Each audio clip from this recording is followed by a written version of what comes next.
बिस्मिल्लाहिर्रहमानिर्रहीम। नाजरीन, CDA capital development authority जितना बड़ा इदारा है, 72 डायरेक्टरेट हैं उसके, उतने ही ज़्यादा मसाइल हैं उसके।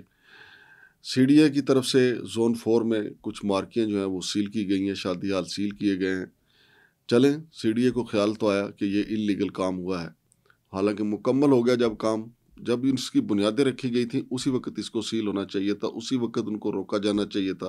लेकिन अब करोड़ों रुपया मालकान का भी लग गया और CDA ने भी जाके सील कर दिया। लेकिन देखना यह है कि जोन 4 में जो बाकी शादी हाल हैं उनकी क्या पोजीशन है, और एक्सप्रेस हाईवे पे इस्लामाबाद के एरिया में जो शादी हाल बने हुए हैं उनकी आइनी और कानूनी पोजीशन क्या है। मेरे साथ मौजूद हैं जनाब डॉक्टर गुलाम सरवर संधू साहब, उनसे इस हवाले से हम बात करेंगे। और साथ साथ हम नाजरीन आपको नाला कोरंग जो है, जिसकी ज़मीन पे कब्ज़ा हो चुका है, लैंड माफिया को खुली छुट्टी दे दी गई है, वहाँ पे हाई राइज बिल्डिंग भी बन रही है, उसके मैंने कुछ सवालात लिख के भेजे थे मुतलका हुकाम को, CDA के जो हैं।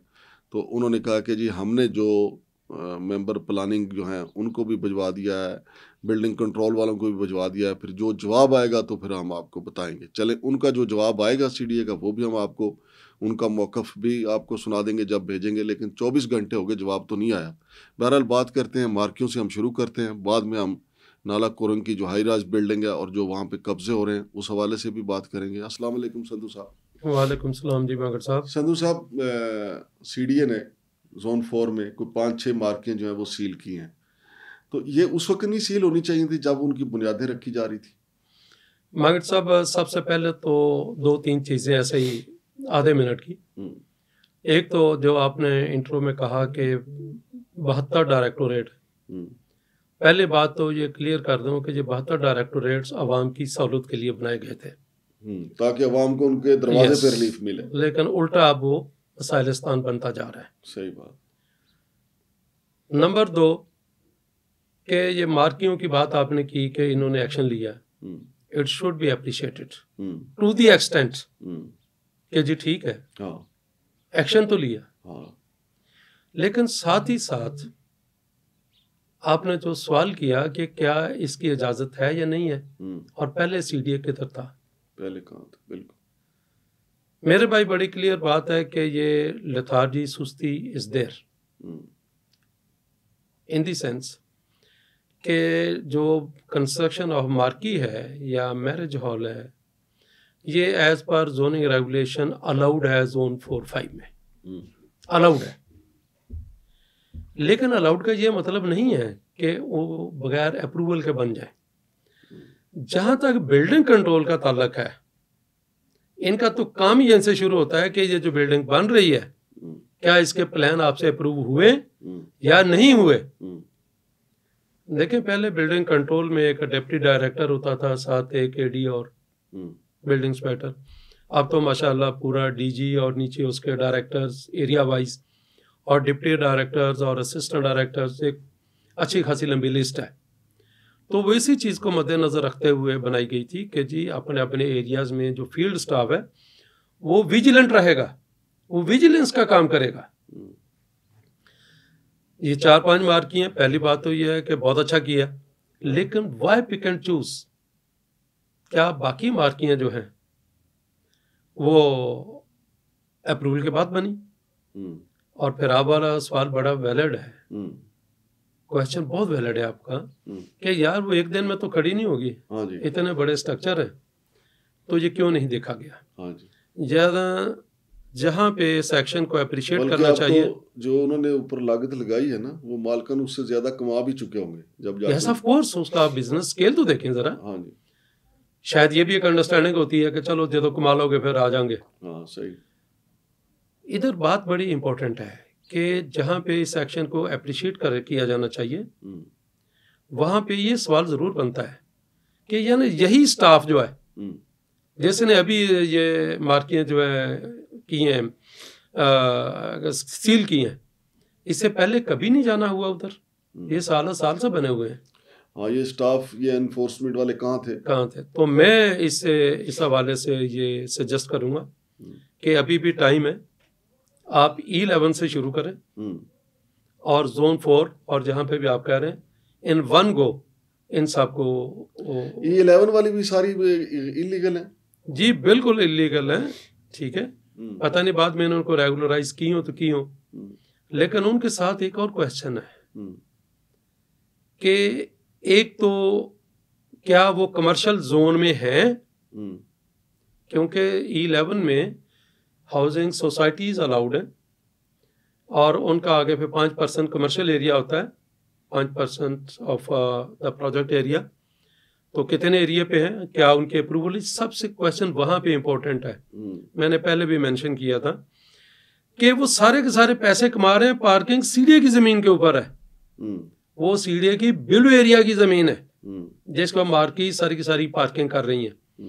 क्या चेयरमैन साहब इतना आपके पास टाइम नहीं रहा कि 6 महीने पहले हमने ये बात की थी कि जनाब सीडीए की जमीन से वो पार्किंग कर रहे हैं, इसको किस तरह रेगुलेट करें? अभी तक वहां पे कुछ एक्शन नहीं हुआ।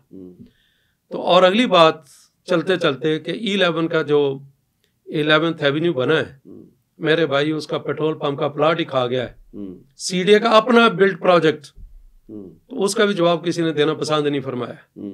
सो मेरे हिसाब से कोई प्लानिंग सेंस इस वक्त प्रिवेल नहीं कर रही, बल्कि पूछ लिया तो पूछ लिया, ना पूछा तो ना सही। प्लानिंग वाले का अपना हिसाब है कि कुछ शायद लोग भी जालिम सन को सानू भी मरन का शौक सी। अब आ जाए जो एक्शन मार्कीज वाला है, मार्की के बारे में मैं तो कहता हूं कि अकेली मार्की को स्किल किया, उसको इर्द गिर्द के जो कंस्ट्रक्शन हो चुकी है, क्या वो इतने अप्रूवल हुई है? घर भी बने हुए, बहुत सारे प्रोजेक्ट्स हाई राइज भी बने हुए। अब सिमिलर जो एक्शन है, इट वाज बैडली रिक्वायर्ड, जो हमने पॉइंट आउट किया था कि एक तो लेआउट प्लान जो इन्होंने अप्रूवल दी है कोरंग के राइट ऑफ वे में मारगला फेज 2 के साथ। हाँ जी।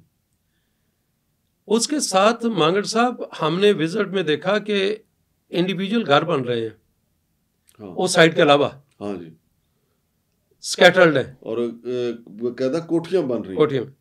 क्या उन पे क्यों नहीं एक्शन हुआ अभी तक? क्या वो इजाजत है उनकी? नहीं, वहां तो उन्होंने हाई राइज बिल्डिंग का एनओसी दे दिया, सीडीए अप्रूव्ड है वो। मैं अर्ज कर रहा हूं जो सीडीए का वो है ना, वो 20 के 21 कनाल पे दिया है, लेकिन जो आगे स्कैटर्ड घर है ना, वो तो अंडर कंस्ट्रक्शन है, वो तो हाई राइज में आती नहीं है। नहीं, जो एनओसी दिया वो लीगल है? नो, वो तो टोटली लीगल है, वो तो हमने प्रोविजन में आज भी पेपर लेके आया हूँ। हाँ। मेरे पास सारे डॉक्यूमेंट्स पड़े हैं। हाँ। मैं तो आया था कि हम उसका फॉलो अप करेंगे। सही।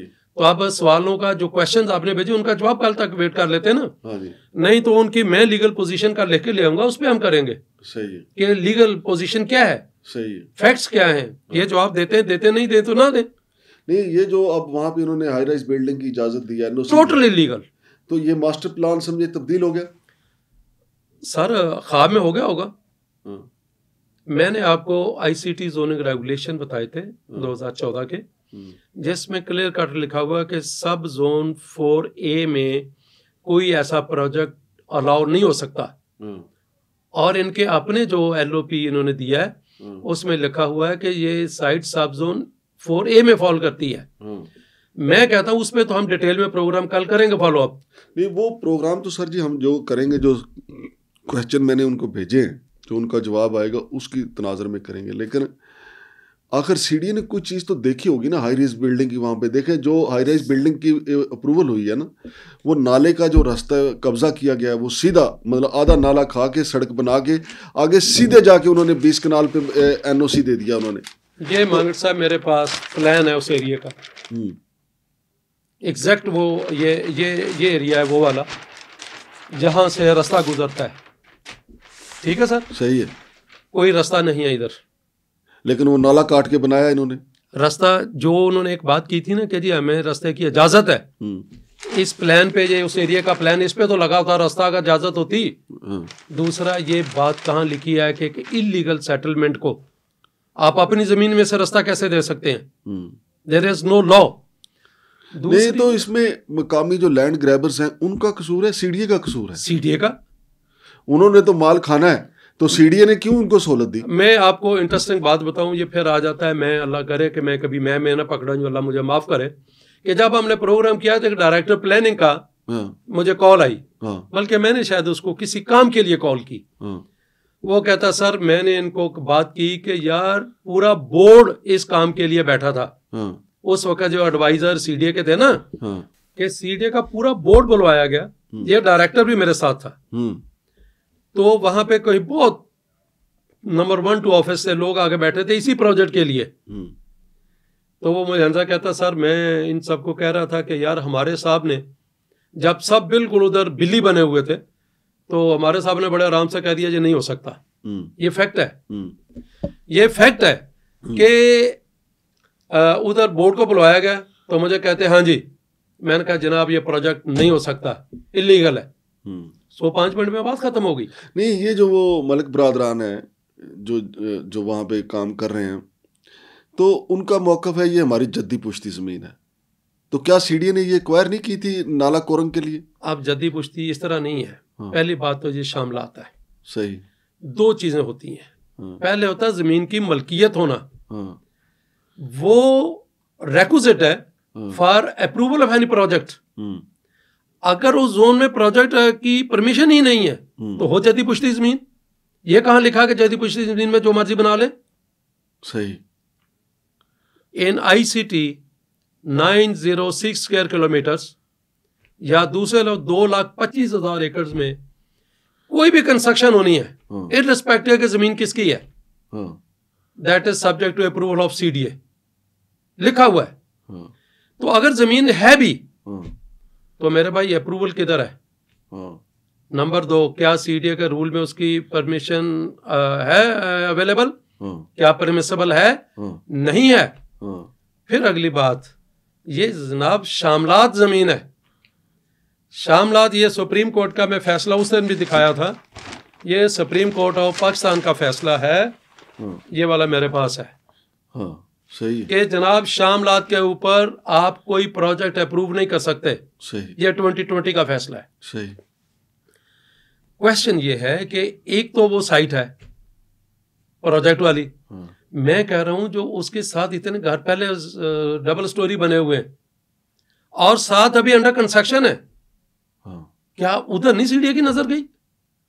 हाँ, सही बात। फिर मैं कहूंगा ये मलिक बरादरान उस वक्त, मैं 2011-12 की बात है, उस वक्त कहीं एग्जिस्ट नहीं करते थे। उस वक्त कोई पाशा नामी बंदा आया था ये प्रोजेक्ट लेके। अच्छा, अब यानी मलिक बरादरान ने पाशा से ले लिया? मुझे नहीं पता, उस वक्त पाशा आया था। मलिक बरादरान कहीं एग्जिस्ट नहीं करते थे। सही। मैंने उधर उससे पूछा था कि ये तो टोटल पूना फिर इन टोटलिटी एक्वायर्ड, तो ये कहां से हुआ? फिर उन्होंने रेगुलेशन का हवाला दिया गया। 5 मिनट में केस रिजॉल्व हो गया कि जनाब ये एज पर रूल नहीं हो सकता।